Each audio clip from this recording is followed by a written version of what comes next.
دوسرا سوال تھا فَأَخْبِرْنِي عَنِ الْإِيمَانِ، اسلام کے بارے میں پہلا سوال تھا اور اس کی تشریح کل ہو چکی تھی پچھلے سبق میں۔ اب یہاں دوسرا سوال کر رہے ہیں کہ ہم کو ایمان کے بارے میں بتائیے۔ تو ایمان کے سلسلے میں جواب میں کیا فرمایا؟ ان تؤمن باللہ وملائکتہ الی آخرہ، کہ ایمان یہ ہے کہ تم اللہ پر، اس کی کتابوں پر، ان کے فرشتوں پر، اور کیا ہے رسولوں پر، اور قیامت کے دن پر ایمان لے آؤ۔ تقدیر کبھی ہے اس میں؟ تقدیر پر ایمان لے آؤ۔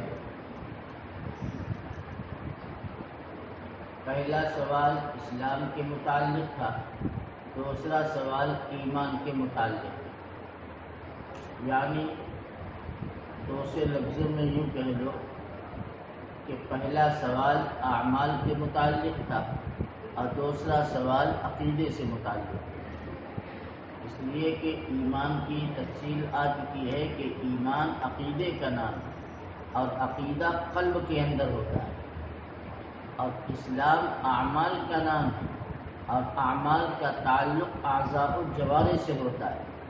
بات سمجھ آئے گی؟ تو گویا پہلے ایمان کے ظاہر کو پوچھا، پھر ایمان کے باطن کو پوچھا۔ بخاری شریف میں پہلا سوال ایمان کے متعلق ہے اور دوسرا سوال اسلام سے متعلق ہے۔ میں نے اس دن بتایا تھا کہ جن صحابی نے حضور سے جیسے سنا ویسے اور اسی ترتیب کے ساتھ بیان کر دیا۔ بخاری شریف میں حضرت ابو ہریرہ رضی اللہ تعالی عنہ کی روایت، اور یہاں پر حدیث جبرائیل حضرت عمر رضی اللہ عنہ کے حوالے سے آ رہی ہے۔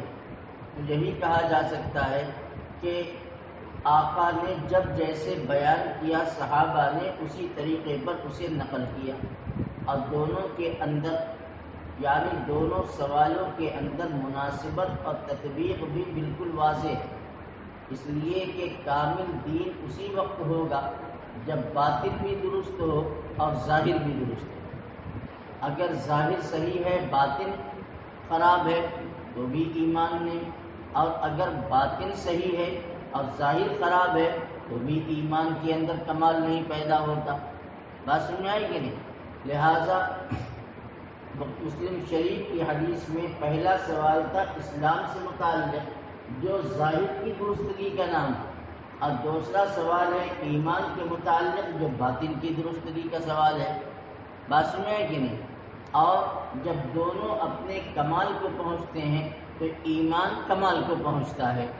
تو آپ نے فرمایا کہ ایمان عقیدے کا نام ہے، اور عقیدہ یہ ہے کہ اللہ پر، اس کی کتابوں پر، اس کے رسولوں پر، تقدیر پر اور مرنے کے بعد دوبارہ زندہ ہونے پر، ان تمام چیزوں پر یقین اور ایمان ہونا چاہیے۔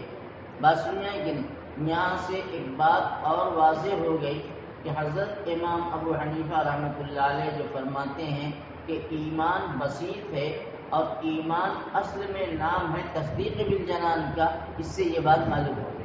اور یہ حدیث جبرائیل یہ ہماری بڑی بنیادی دلیل ہے کہ دیکھیے ایمان کے متعلق جب پوچھا گیا تو آپ نے عقیدے کو بیان کیا، اور عقیدے کا تعلق قلب سے ہوتا ہے، اور جب اسلام کے متعلق پوچھا گیا تو آپ نے اعمال کا تذکرہ کیا، اور اعمال کا تعلق ظاہر سے ہوتا ہے۔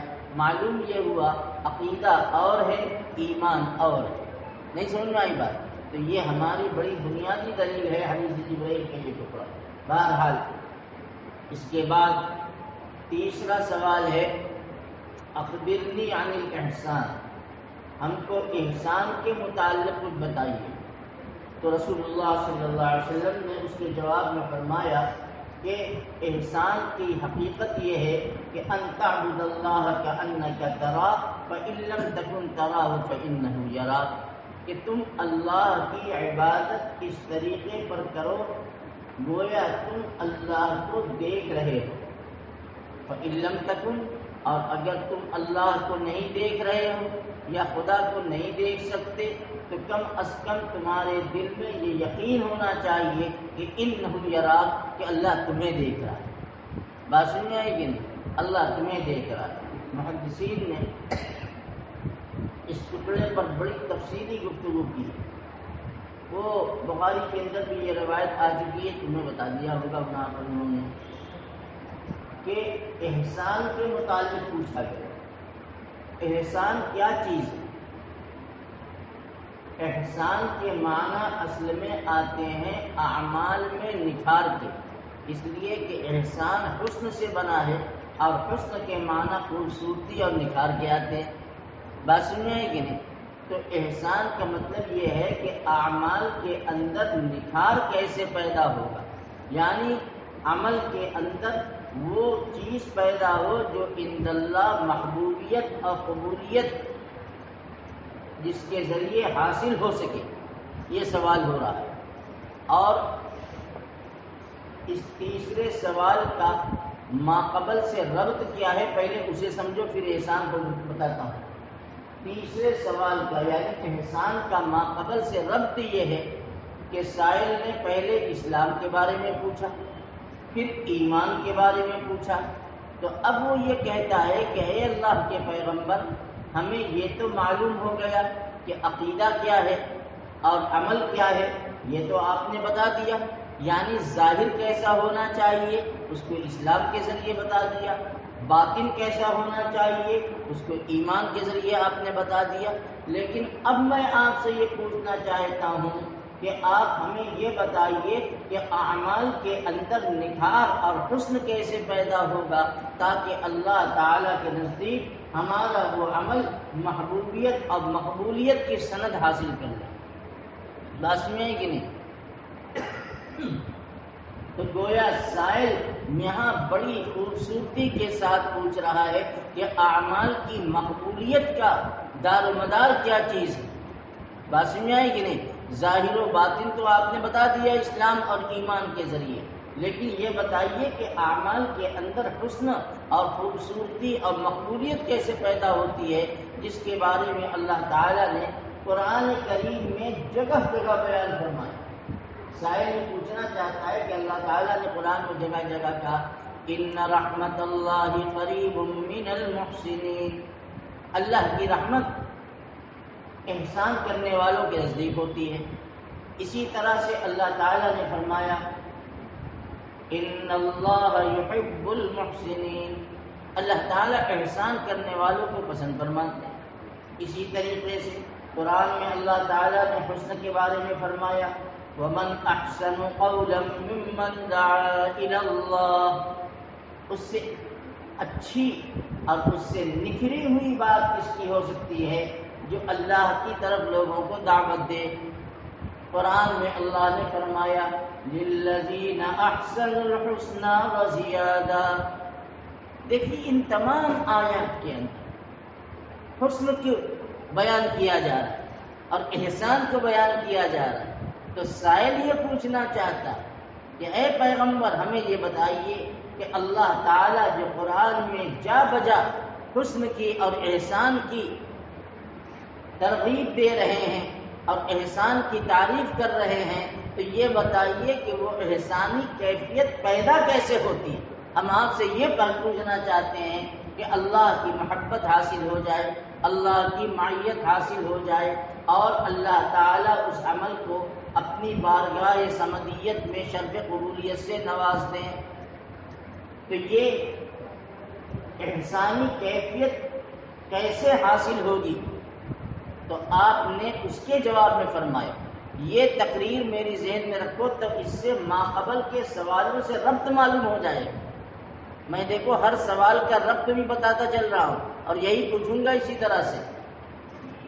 تو اس سے ماقبل کے سوال اور مابعد کے سوال آپس میں مربوط ہو گئے، یعنی درجہ بدرجہ مسائل آگے بڑھ رہا ہے اور ایک ایک بات پوچھ رہا ہے کہ اب آپ ہمیں یہ بتائیے کہ وہ احسانی کیفیت جس کو قرآن کریم میں حق جل مجدہ نے مادحانہ انداز میں، تعریف کے انداز میں بیان فرمایا، اب بندوں سے اس حسن کا مطالبہ کیا جا رہا ہے، تو احسانی کیفیت کیسے حاصل ہوگی اور اس کا طریقہ کیا ہے؟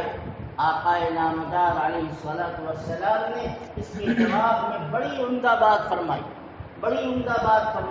کہ ان تعبد اللہ کأنک تراہ فإن لم تکن تراہ فإنہ یراک، تم خداوند عالم کی عبادت اس طرح کرو گویا کہ تم اسے دیکھ رہے ہو، اور اگر تم نہیں دیکھ رہے تو کم سے کم تمہارے دل میں یہ یقین اور ایمان ہونا چاہیے کہ اللہ ہمیں دیکھ رہا ہے، اس لیے کہ اللہ کی شان کیا ہے؟ ان اللہ علی کل شیء ہے، بس مارے گا چڑھا میرا جہاں بھی تو یہ سمجھو اللہ کی شان یہ ہے کہ لا تدرکہ الابصار وہو یدرک الابصار وہو اللطیف الخبیر، آنکھیں اسے دیکھ نہیں سکتی لیکن وہ ہر ایک آنکھ کو دیکھتا ہے، وہو یدرک الابصار، وہ سب کو دیکھ رہا ہے، وہو اللطیف الخبیر، اللہ کی ذات لطیف بھی ہے اور ہر چیز سے باخبر بھی ہے۔ تو سائل نے یہ پوچھا تو آپ نے اس کے جواب میں یہ فرمایا، شارحین نے اس کی الگ الگ تشریح فرمائی ہے اپنے انداز میں، ذرا غور سے سنو۔ ایک عام طور سے شارحین یہاں فرماتے ہیں کہ اللہ کے پیغمبر نے اس میں احسان کے دو درجے کو یا احسان کی دو کیفیت کو بیان فرمایا۔ ایک کیفیت ہے کہ ان تعبد اللہ کأنک تراہ، یہ ایک کیفیت یا ایک درجہ ہے، اور دوسرا درجہ بیان فرمایا فإن لم تکن تراہ، یہ دوسرا درجہ ہے۔ بات سمجھ میں آئی کہ نہیں؟ تو عام طور سے حدیث کی شرح کرنے والے اس سلسلے میں فرماتے ہیں کہ یہاں احسان کی دو کیفیت یا احسان کے دو درجے کو بیان کیا۔ ایک درجہ وہ ہے جسے کہتے ہیں مقام مشاہدہ، اور ایک درجہ وہ ہے جسے کہتے ہیں مقام مراقبہ۔ بات سمجھ میں کہ نہیں؟ ایک ہے مشاہدہ اور ایک ہے مراقبہ۔ مشاہدہ یہ ہے کہ بندہ اپنے پروردگار کو دیکھے، بات سمجھ میں آئے کہ نہیں؟ اس کو کہتے ہیں مشاہدہ۔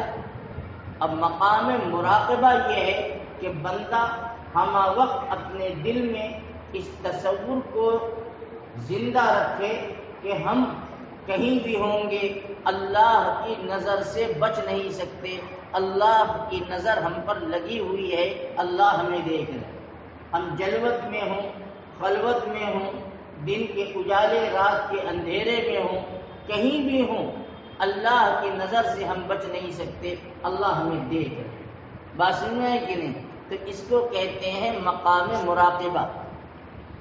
اور حضرات صوفیہ علیہم الرحمہ بڑی اپنے متوسلین سے، مشائخ اپنے مریدین سے اللہ کی ضربیں لگواتے ہیں، وہ اسی کیفیت کو پیدا کرنے کے لیے کہ بندہ اللہ کا نام اتنا لے کہ اللہ اس کے رگ و پے میں بس جائے اور ہر وقت اس کے ذہن میں اللہ ہو کہ اللہ ہمیں دیکھ رہے ہیں۔ بات سنیں کہ نہیں؟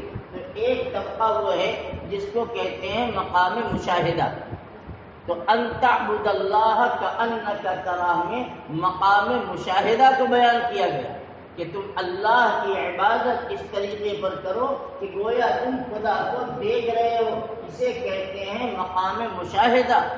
اور دوسری کیفیت فإن لم تکن تراہ فإنہ یراک میں یہ بیان فرمایا کہ اگر تم اس دنیا میں اللہ کا دیدار نہیں کر سکتے تو کم از کم تمہارے دل میں یہ یقین راسخ ہونا چاہیے کہ ہم اللہ کی نظر سے اوجھل نہیں ہیں، اللہ ہمیں دیکھ رہے ہیں۔ تو یہ ہے مقام مراقبہ۔ بات سننے آئی کہ نہیں؟ تو شارحین کی ایک جماعت یہی کہتی ہے کہ ان تعبد اللہ کأنک تراہ فإن لم تکن تراہ میں الی آخری میں ان دو درجوں کو بیان کیا گیا، ایک ہے درجہ مقام مشاہدہ اور ایک ہے درجہ مقام مراقبہ۔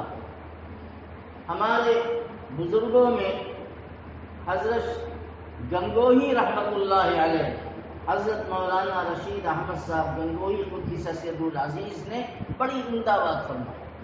حضرت فرماتے ہیں کہ دیکھو اللہ کے پیغمبر نے اس احسان کی تفصیل میں یہ بیان فرمایا کہ ان تعبد اللہ کأنک تراہ۔ غور سے سننا، ہمارے اکابر کی بات بڑی اونچی ہوتی ہے۔ فرمایا کہ دیکھو آقا نے احسان کی تفصیل میں دو باتیں فرمائی۔ ایک یہ ہے کہ تم عبادت خدا کی اس طرح کرو کہ گویا تم خدا کو دیکھ رہے ہو۔ بات سننا ہے کہ نہیں؟ اب یہاں پر یہ شبہ پیدا ہوا اور دل میں خیال پیدا ہوا کہ انسان اس دنیا میں اللہ کو دیکھ نہیں سکتا، اس دنیا میں رہتے ہوئے دیدار باری ممکن نہیں ہے۔ بات سمجھ آئی کہ نہیں؟ دیدار باری ممکن نہیں۔ کیوں ممکن نہیں؟ اس لیے کہ ہم فانی، ہماری آنکھ دیکھنے والی یہ فانی، یہ سب ختم ہونے والی ہے، اور اللہ کی ذات سراپا باقی ہے۔ تو ایک فانی چیز ایک باقی کو نہیں دیکھ سکتی۔ بات سمجھ آئے کہ نہیں؟ تو اب حضرت گنگوہی فرماتے ہیں کہ یہاں شبہ پیدا ہوتا تھا کہ اس دنیا کے اندر تو ہمیں خدا کا دیدار ہو نہیں سکتا، ہم اس دنیا میں رہتے ہوئے اس آنکھ، ظاہری آنکھ سے اللہ کا دیدار نہیں کر سکتے، اس لیے کہ اگر اللہ تعالی کا دیدار اس ظاہری آنکھ سے اس دنیا میں ممکن ہوتا تو جلیل القدر پیغمبر سیدنا موسیٰ علیہ السلام نے جب اللہ تعالی سے درخواست کی تھی رب ارنی انظر الیک، اے ہمارے پروردگار ہم آنکھ کا دیدار چاہتے ہیں، ہم آنکھ کو دیکھنا چاہتے ہیں۔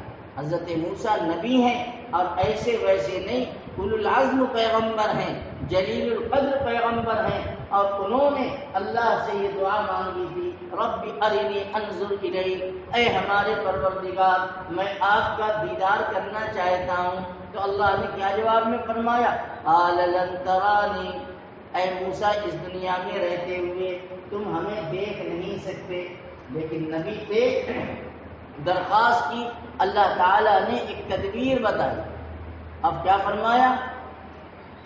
وَلَكِنْ انظُرْ إِلَى الْجَبَلِ فَإِنِ اسْتَقَرَّ مَكَانَهُ فَسَوْفَ تَرَانِي، اے موسیٰ تم اس دنیا میں تو ہمیں دیکھ نہیں سکتے، اس دنیا میں میرا دیدار ان ظاہری آنکھوں سے ممکن نہیں ہے۔ ہاں تم نے ایک بات کہی ہے، ایک سوال کیا ہے کہ وَلَكِنْ انظُرْ إِلَى الْجَبَلِ، یہ تمہارے سامنے کوہ طور ہے نا، اس پہاڑ کو دیکھو، اس پہ نظر رکھو۔ وَلَكِنْ انظُرْ إِلَى الْجَبَلِ فَإِنِ اسْتَقَرَّ مَكَانَهُ، اگر یہ پہاڑ اپنی جگہ باقی رہ گیا، جمع رہ گیا، فَسَوْفَ تَرَانِي، تو ہو سکتا ہے، یہ نہیں کہ اللہ نے کہ دیکھ لو گے، کیا فرمایا؟ فَسَوْفَ تَرَانِي، ہو سکتا ہے کہ تم مجھے دیکھ لو۔ اب حضرت موسیٰ ہیں کہ ٹکٹکی باندھتے ہوئے سامنے کوہ طور پہ نظر رکھے ہوئے ہیں، پھر اس کے بعد کیا ہوا؟ فَلَمَّا تَجَلَّى رَبُّهُ لِلْجَبَلِ جَعَلَهُ دَكًّا وَخَرَّ مُوسَىٰ صَعِقًا، جب اللہ کی تجلی کوہ طور پر ظاہر ہوئی اور اللہ کی تجلی کا ظہور ہوا تو کیا ہوا؟ جعلہ دکا، وہ پہاڑ ریزہ ریزہ ہو گیا، وخر موسیٰ صعقا، اب موسیٰ علیہ السلام غش کھا کر بے ہوش ہو کر کے زمین پہ گر گئے۔ تو اس سے یہ بات معلوم ہو گئی کہ اس دنیا میں رہتے ہوئے انسان کا اپنے رب کا ان ظاہری آنکھوں سے دیدار کرنا ممکن نہیں۔ ہاں باطنی دیدار تو ہو سکتا ہے، یعنی قلب کی، باطنی سے مراد قلب کی آنکھ سے دیدار ہو سکتا ہے اللہ کی تجلی کا، اللہ کی قدرت کا۔ یعنی اگر کوئی آدمی باطنی جس کا دل اللہ کی یاد سے بسا ہو، رچا ہو، تو وہ ہر چیز میں اس کو خدا نظر آئے گا۔ وہ ایک درخت بھی دیکھے گا تو خدا کی قدرت نظر آئے گی، ایک پھول بھی دیکھے گا اس میں خدا کی شان قدرت نظر آئے گی، ایک پھل دیکھے گا تو اللہ کی شان قدرت اور شان کبریائی نظر آئے گی، یعنی ہر چیز میں خدا نظر آئے گا۔ لیکن یہ قلب کی آنکھ سے جس کو معرفت کہتے ہیں، جس کو اللہ کی معرفت حاصل ہوتی ہے، تو اس کو ہر چیز میں اللہ کی ذات اور اللہ کی شان اور اللہ کی قدرت نظر آتی ہے۔ لیکن اس ظاہری آنکھ سے اس کائنات کے اندر رہتے ہوئے اللہ کا دیدار ہو یہ نہیں ہو سکتا۔ ہاں خدا کا دیدار ہوگا، وہ بحث آگے آئے گی، بہت آگے تمہیں بتاؤں گا کہ قیامت کے دن میدان محشر میں اللہ کا دیدار ہوگا اہل ایمان کو۔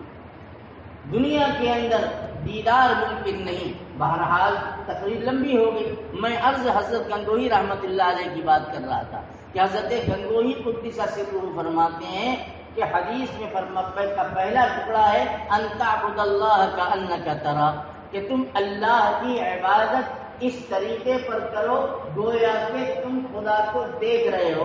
اب یہ سوال پیدا ہوا کہ اس دنیا کے اندر تو ہم خدا کو دیکھ نہیں سکتے، ان ظاہری آنکھوں سے رب کا دیدار ممکن نہیں ہے، تو اللہ تعالی اللہ کے پیغمبر نے دوسرے جز کے اندر فرما دیا کہ اگر تم دنیا میں رہتے ہوئے تم ان ظاہری آنکھوں سے خدا کا دیدار نہیں کر رہے ہو تو کوئی حرج کی بات نہیں ہے، تمہیں افسوس بھی نہیں ہونا چاہیے، بس یہ ہے کہ فَإِن لَمْ تَكُنْ تَرَاهُ، اگر تم نہیں دیکھ رہے ہو تو کم سے کم یہ یقین تو کر لو کہ اللہ ہمیں دیکھ رہا ہے۔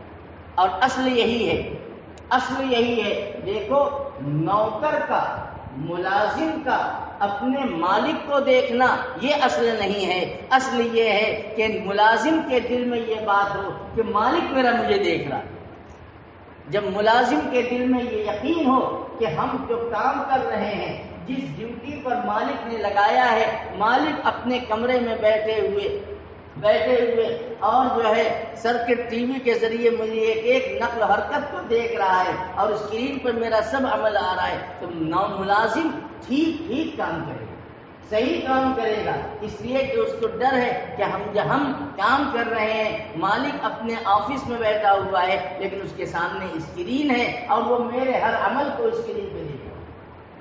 تو حضرت گنگوہی فرماتے ہیں کہ اصل یہ نہیں ہے کہ نوکر مالک کو دیکھے، بلکہ اصل یہ ہے کہ مالک نوکر اور خادم کو اور ملازم پر نظر رکھے، اس لیے کہ جب ملازم کے دل میں یہ بات آ جائے گی کہ میرا مالک مجھے دیکھ رہا ہے تو وہ عمل میں کوتاہی نہیں کرے گا، کام میں چوری نہیں کرے گا، اس لیے کہ اسے ڈر ہے کہ اگر وہ کام میں چوری کرے گا تو مالک اسے ڈانٹے گا، اس کی تنخواہ کاٹے گا یا اس سے بڑا قدم اٹھا کر اپنے یہاں سے اسے نکال دے گا۔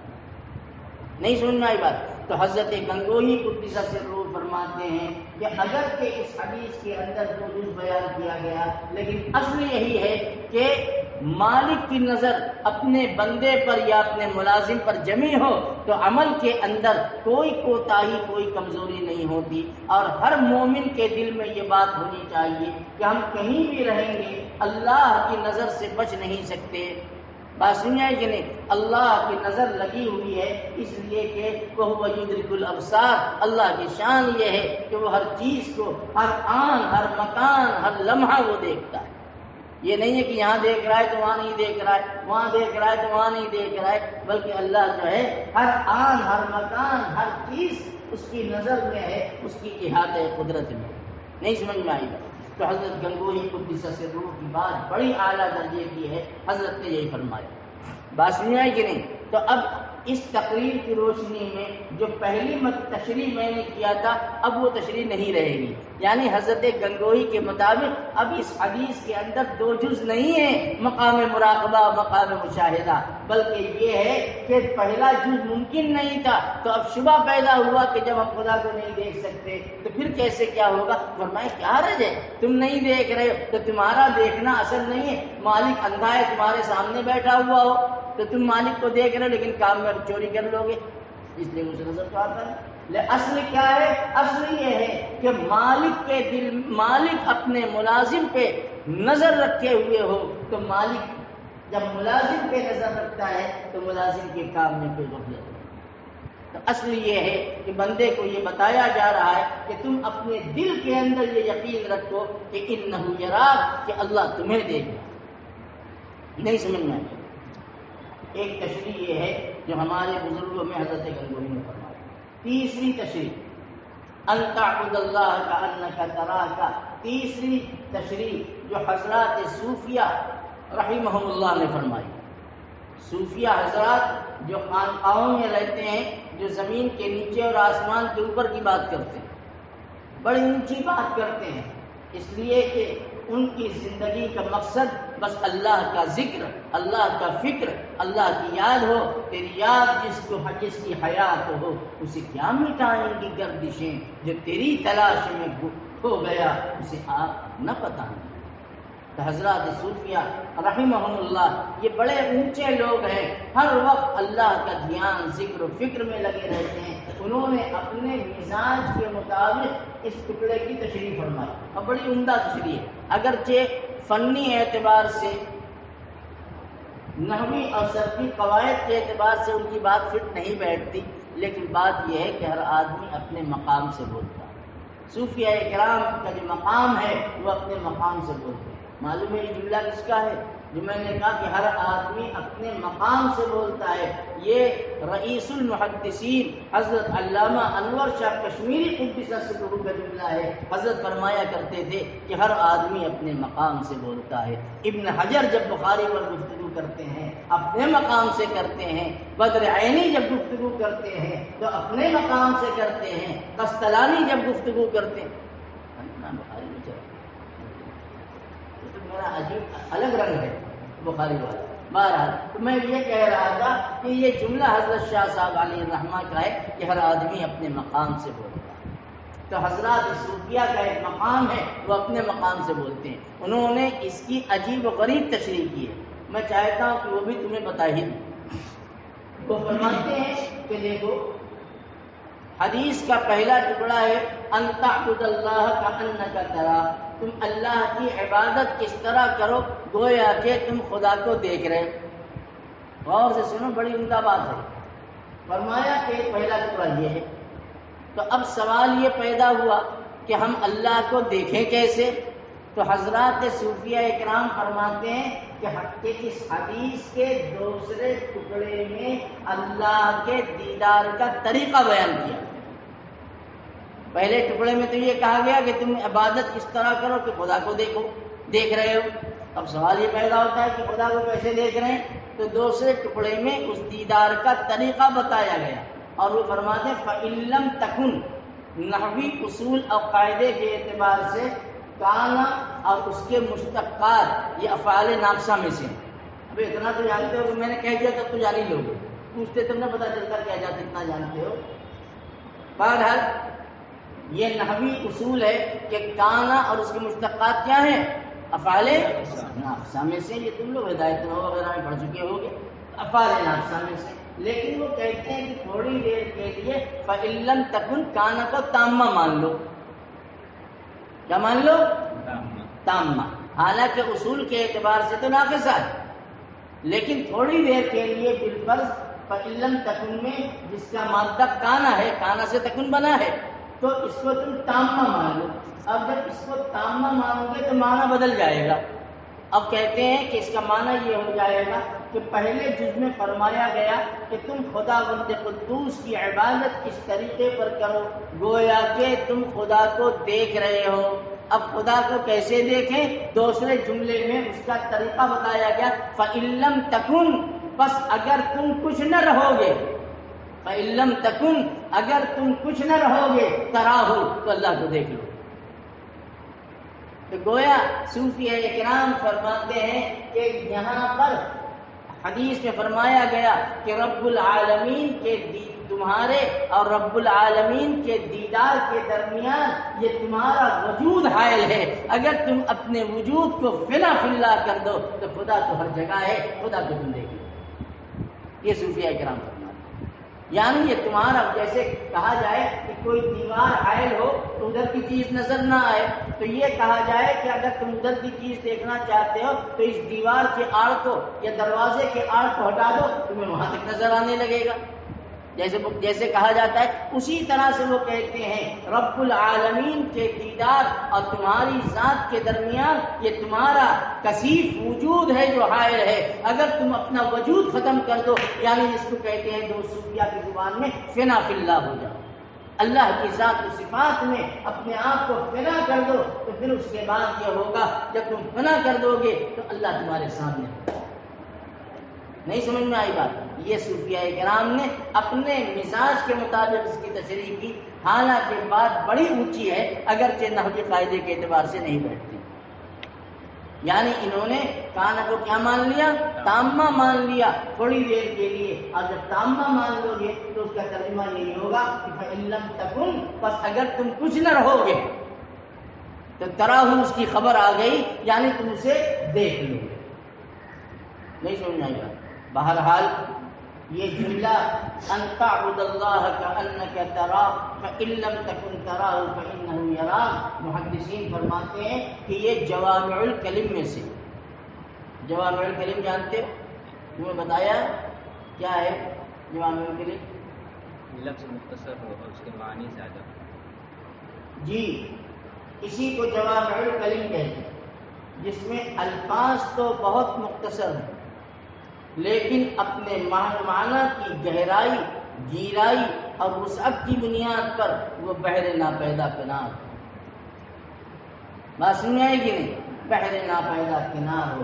تو یہ ان تعبد اللہ، تو ایسی حدیث کو جوامع الکلم کہتے ہیں۔ محدثین نے مستقل کتابیں لکھی ہیں جوامع الکلم پر، یعنی آقا علیہ الصلوۃ والسلام کی ہر بات بڑی اونچی، لیکن ان میں سے انتخاب کیا ہے ان احادیث کا جن کو کہ جوامع الکلم کہا جاتا ہے، جیسے ان میں انما الاعمال بالنیات، یہ بھی جوامع الکلم میں سے۔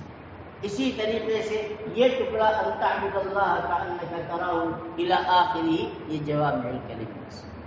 یہ تیسرا سوال تھا جو سائل نے حضور سے پوچھا تھا۔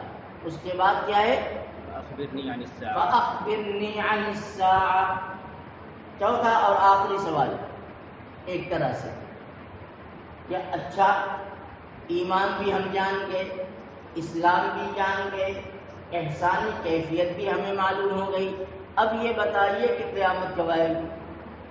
فأخبرنی عن الساعة، آپ مجھ کو قیامت کے بارے میں بتلائیے۔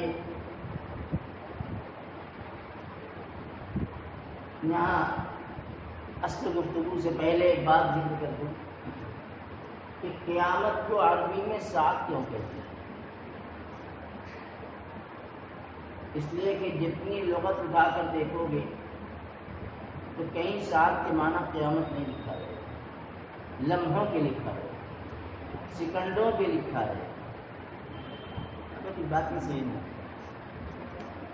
ہے، اس کے معنی تو آتے ہیں، پھر یہاں پر قیامت کو ساتھ کیوں کہا گیا؟ اور خود قرآن میں قیامت کو ساتھ کہا ہے، قرآن میں کئی جگہ پر لفظ ساتھ ذکر کیا گیا اور وقت سے قیامت کا ترجمہ کیا جاتا ہے، تو قیامت کو ساتھ کیوں؟ جلدی بولو جلدی بولو۔ لمحہ بھر میں کبھی بھی آ سکتا ہے، اچانک آ سکتا ہے لمحہ۔ قیامت کو ساعت اس لیے کہتے ہیں کہ قیامت لمحوں میں آئے گی، سب کچھ ایسے ہی رہے گا اور اچانک فیصلہ خدا بندی ظاہر ہوگا اور نظام کائنات کو درہم بدل کر دیا۔ بات سنیں کہ یسألونک، قرآن میں فرمایا گیا قطرف عین، پلک جھپکتے۔ قیامت کے بارے میں فرمایا گیا کہ قیامت پلک جھپکتے آ جائے گی، اور اس کو مثال سے سمجھایا گیا قطرف عین، جیسے آدمی پلک ٹپکاتا ہے، جب منٹ کا سمو ایسا گھر سے ٹپکتی ہے، گھر سے اٹھ جاتی ہے۔ نہیں سمجھ میں آئی بات؟ تو اس بنیاد پر قیامت کو لفظ ساعت سے تعبیر کیا گیا۔ ان زلزلۃ الساعۃ شیء عظیم، قرآن میں ساتھ کہا گیا قیامت کو۔ یسألونک عن الساعۃ ایان مرساها، اے پیغمبر آپ سے یہ لوگ پوچھتے ہیں قیامت کے بارے میں کہ ایان مرساها کب آئے گی؟ قرآن میں جگہ جگہ، یہ دو آیت میں نے پیش کی، ویسے بہت سی آیتیں ہیں جس میں قیامت کو ساعت سے تعبیر کیا گیا، حالانکہ ساعت کے معنی لغتاً لمحوں کے آتے ہیں۔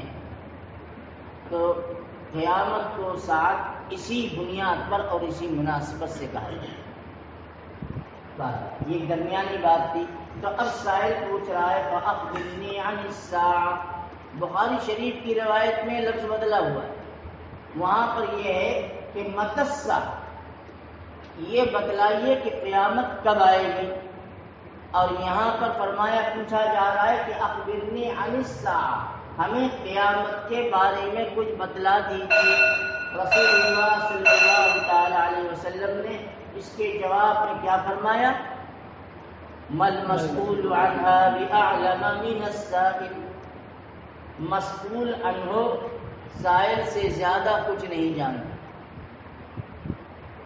یہاں پر کون سائل ہے کون مسئول عنہ ہے یہ تو بتا دو اتنا. سائل نبی علیہ السلام پوری بات کہو. ہاں اور مسئول محمد مصطفیٰ صلی اللہ علیہ وسلم. جی صحیح ہے. مَا الْمَسْئُولُ عَنْهَا بِأَعْلَمَ مِنَ السَّائِلِ. مسئول عنہ یعنی جن سے پوچھا گیا ہے. اور ظاہر بات ہے کہ یہ اللہ کے رسول کی ذات ہے. اور سائل ہے ملک نازل سیدنا جبرائیل امین علیہ الصلوۃ والسلام. مَا الْمَسْئُولُ عَنْهَا بِأَعْلَمَ مِنَ السَّائِلِ. مسئول عنہ سائل سے زیادہ کچھ نہیں جانتا. یہاں اس جملے کی تشریح سے پہلے ما قبل کے ٹکڑوں سے قیامت کا تعلق اور ربط کیا ہے؟ اس لیے کہ ابھی اسلام، ایمان، احسان کے بارے میں پوچھا جا رہا تھا اور وہ تینیں چیزیں آپس میں مربوط بھی تھیں، سمجھ میں بھی آ رہی تھی. اس لیے کہ ایمان نام ہے باطن کی اصلاح کا، اسلام نام ہے ظاہر کی اصلاح کا، اور ظاہر و باطن کے اندر یکسانیت ہونا ضروری ہے.